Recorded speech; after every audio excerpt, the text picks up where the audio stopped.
IPhone. आज इस phone से करोड़ों लोगों का काम, नाम और इमोशंस जुड़े हुए हैं। इस फोन से इतने लोग जुड़े हुए हैं कि जब भी कोई नया फोन लॉन्च होता है तो कई स्टोर पर स्टॉक खत्म हो जाते हैं।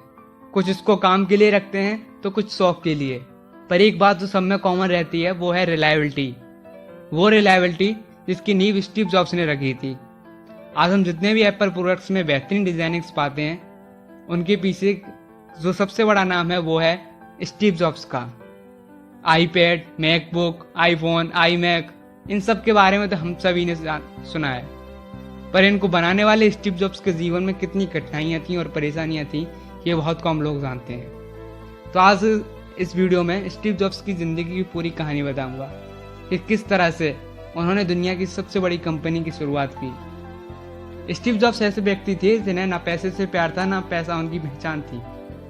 बचपन में ही उनके माता पिता उन्हें किसी और के पास भेज दिया जिसे राह दिखाने वाला कोई नहीं था, जिसने कॉलेज के 6 महीने बाद ही कॉलेज छोड़ दिया। इन्होंने ही कंप्यूटर को एक नई पहचान दी थी। स्टीव जॉब्स का पूरा नाम स्टीव पॉल जॉब्स था। स्टीव का जन्म 24 फरवरी 1955 को कैलिफोर्निया के सैन फ्रांसिस्को में हुआ। स्टीव की मां अनमैरिड थी, इसलिए उन्होंने स्टीव को गोद दे दिया।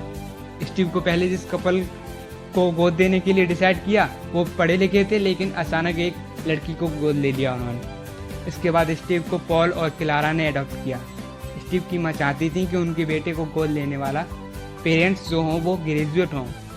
क्लारा एक अकाउंटेंट थी, पॉल एक इंजीनियर थे।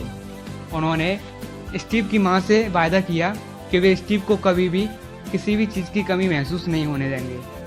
1961 में वे कैलिफोर्निया में गए और उनका नया घर वहीं से शुरू हुआ।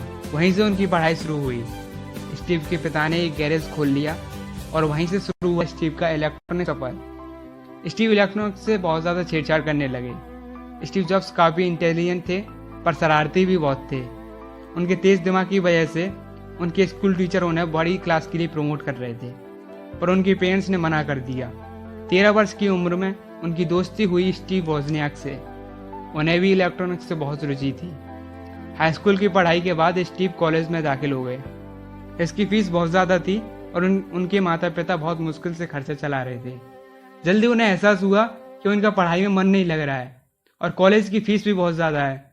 इस वजह से उन्होंने 6 महीने बाद ही कॉलेज छोड़ दिया और कुछ दिन बाद ही उन्होंने कैलीग्राफी कॉलेज ज्वाइन कर लिया। इस समय उनके पास बिल्कुल भी पैसे नहीं होते थे। इस वजह से वे अपने दोस्त के कमरे में फर्श पर सोते थे और बाद में उन्होंने कोका कोला की बोतल्स बेचना शुरू कर दी, जिससे वे अपना पेट भरते थे।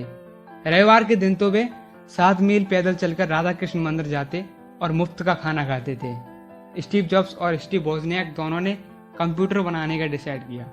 दोनों ने मिलकर स्टीव जॉब्स के गैरेज में एक कंप्यूटर बनाया और उसको नाम दिया एप्पल। उसे बनाने के लिए दोनों ने मिलकर पैसे इकट्ठे किए थे। एप्पल कंपनी के कंप्यूटर में बहुत ज़्यादा फ्लेक्सिबल था और उसे बहुत छोटा और सस्ता बनाया। उनकी टेक्नोलॉजी को बहुत पसंद किया गया और उससे दोनों ने मिलकर कई लाख डॉलर्स भी कमाए।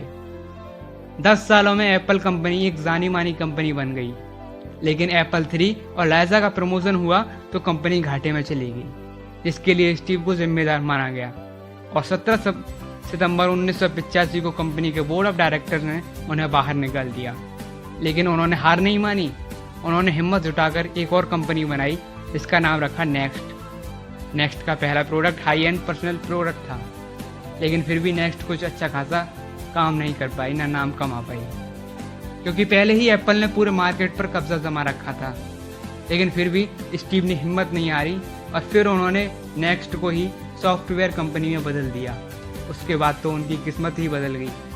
उनकी बहुत ज़्यादा कमाई हुई कि उन्होंने 1986 में $10 मिलियन देकर एक ग्राफिक कंपनी खरीद ली और उसका नाम रखा पिक्सार। और पिक्सार आज ग्राफिक के काम के लिए पूरी दुनिया में लोकप्रिय है। इसके बाद उन्होंने कभी पीछे मुड़कर नहीं देखा। एक हाथ में इनोवेशन, दूसरे हाथ में तरक्की साथ लेकर आगे बढ़ते गए। दूसरी तरफ एप्पल कंपनी घाटे में चल रही थी। इस वजह से एप्पल ने नेक्स्ट को $477 मिलियन में खरीद लिया और स्टीव जॉब्स उस कंपनी के CEO बन गए। पहले एप्पल में 250 प्रोडक्ट्स थे, लेकिन स्टीव जॉब्स ने केवल 10 प्रोडक्ट्स ही रखे और उन्हीं पर पूरी तरह से फोकस करा, क्योंकि उनका मानना था कि प्रोडक्ट की क्वांटिटी से ज़्यादा क्वालिटी मायने रखती है। इसके बाद आईफोन, आईपैड, आईमैक और मैकबुक इलेक्ट्रॉनिक्स की दुनिया में रिवॉल्यूशन साबित हुए। उनका मानना था कि कोई भी दिन उनका आखिरी दिन हो सकता है, इसलिए उन्होंने हर दिन को ऐसे जिया जैसे कि उनका आखिरी दिन हो, और वह रोज़ ऐसा काम करते थे जिसे वह मरने से पहले काम करना चाहते हों। और उन्हें बाद में पता चला कि उन्हें पैनक्रियाटिक कैंसर है, इसके लिए उनका ऑपरेशन भी हुआ। और फिर 5 अक्टूबर 2011 को विश्व ने एक कमाल के क्रिएटर को खो दिया। तो ये थी स्टीव जॉब्स की सक्सेसफुल स्टोरी। उम्मीद करता हूँ कि आपको वीडियो अच्छा लगा होगा। Thank you.